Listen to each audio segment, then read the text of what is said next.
First time mo bang pupunta sa Boracay? Here's a guide ng DIY transfer from Katiklan Airport to Boracay. Pero bago yan, dito muna tayo sa NAIA. Pagdating nyo, proceed kayo sa check-in counter para makapag-check-in or mag-bag drop kung meron kayong check-in baggage.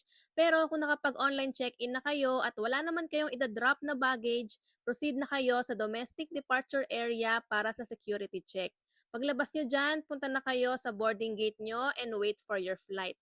May mga boarding gates na hindi directly nakakonect sa airplane, so kailangan nyo pang sumakay ng bus papunta doon sa airplane, and wala namang bayad yung bus ride na yan. Approximately 1 hour and 10 minutes yung flight duration from Manila to Katiklan. And pagbaba nyo ng airplane, lalakarin nyo na lang papunta doon sa arrival area.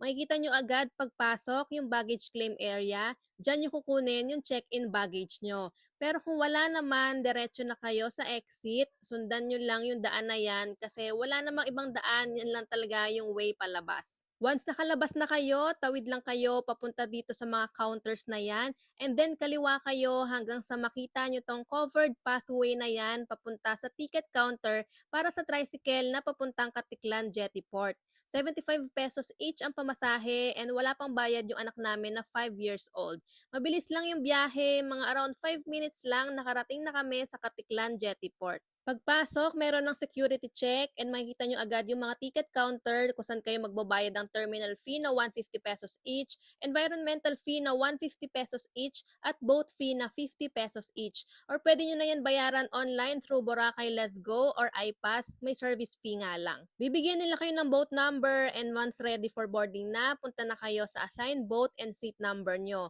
Mga around 15 minutes lang ang biyahe papunta sa Cagban Jetty Port. Pagdating nyo, kanan lang kayo and diretsuhin nyo hanggang sa dulo papunta sa e-trike terminal.